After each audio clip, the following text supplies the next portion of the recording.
Bonjour mes amis, aujourd'hui posez-vous bien dans l'herbe fraîche car nous allons aborder un mot dans cette humeur et dans le pré, un mot assez délicat. Nous allons parler de la légitimité. J'ai une certaine idée de ce qu'est la légitimité, peut-être vous aussi, et peut-être que ensemble nous avons la même idée, une certaine idée de la légitimité, et ça ne m'étonnerait pas. Mais allons voir plutôt, en commençant par le commencement, ce que l'on peut trouver comme définition de la légitimité. Dans Wikipédia, voilà ce que je trouve.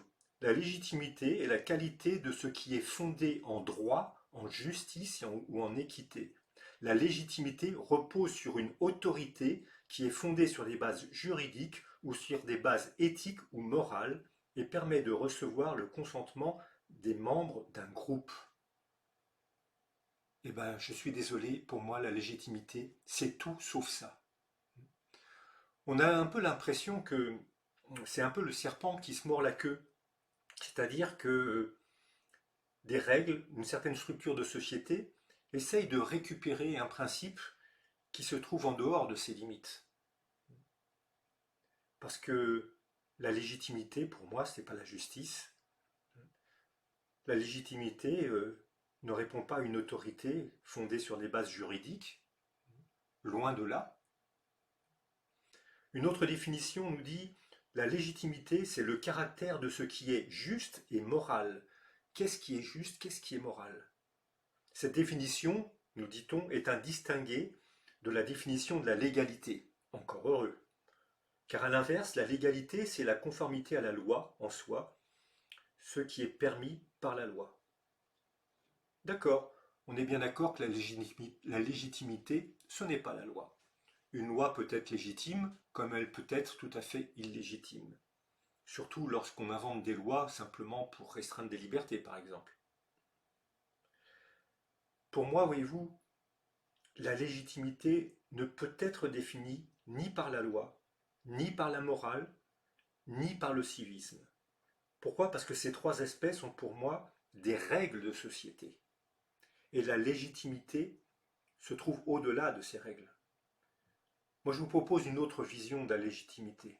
Une vision où on parlerait plutôt de légitimité naturelle, humaine. Et cette légitimité naturelle, eh bien, elle réside en deux principes. Le premier principe, c'est le principe du vivant. Oui, de la vie, du vivant.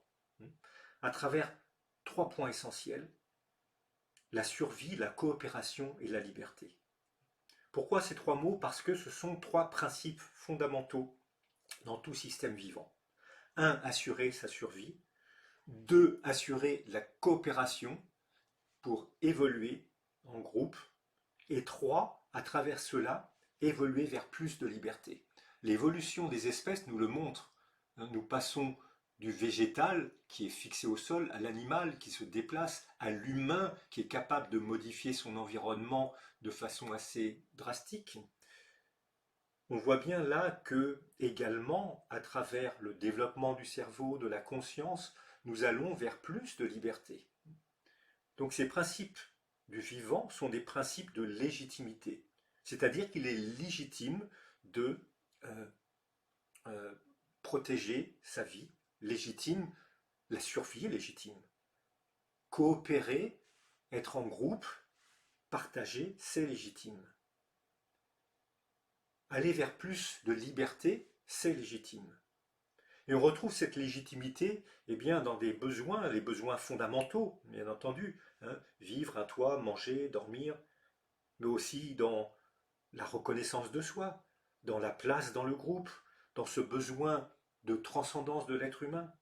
On retrouve là finalement, vous savez, ces besoins, peut-être que vous connaissez cette pyramide des besoins de Maslow, eh bien c'est aussi une pyramide de la légitimité.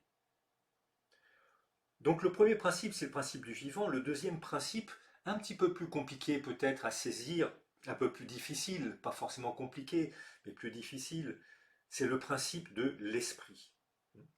Alors je n'engage pas là, dans le mot esprit, des notions spirituelles ou religieuses, je parle plutôt dans un axe qui nous parle de connaissance, d'intelligence, de conscience.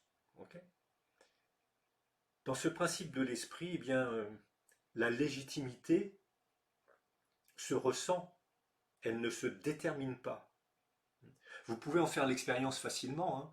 Prenez le temps, de temps en temps, de observer vos pensées, vos paroles aussi qui sont sorties de votre bouche, vos actes. Posez-vous là simplement, tranquillement, en amitié avec vous-même et posez-vous la question. Est-ce que cette pensée que j'ai est légitime? Est-ce que cette parole est légitime? Est-ce que cet acte est légitime? Est-ce que cette intention est légitime? Est-ce que cette attente est légitime? Et vous verrez que si vraiment vous posez tranquillement euh, face à vous-même, vous verrez que vous aurez une réponse. C'est ça ce principe de l'esprit. Dans cette légitimité, il y a forcément de l'équité. Cette légitimité, ce n'est pas la justice, pardon, mais plutôt la justesse, justement. Quoi qu'il en soit, pour moi, la légitimité, elle n'est pas définie par des textes, mais reconnue par le cœur. Et il n'est nul besoin d'une Bible, d'un code civil ou autre chose pour reconnaître ce qui est juste et bon. En fait, je pense que lorsque l'on fait un effort de bienveillance, à travers nos pensées, à travers nos paroles, à travers nos actions, et que l'on reconnaît, ne serait-ce qu'un tant soit peu, dans l'attente d'autrui, nos propres attentes, eh bien, à ce moment-là, nous sommes capables de reconnaître ce qui est légitime. Dans le cas contraire, eh bien, nous avons besoin de codes sociaux, de codes juridiques, de codes moraux, de codes religieux. Et ces règles-là sont utiles, bien entendu, pour structurer une société, une civilisation. Elles ont leur utilité. Sauf lorsque elles deviennent tellement rigides et que les remparts deviennent tellement hauts que finalement, ce qui est protégé à l'intérieur et qu'on voudrait être un paradis devient un enfer.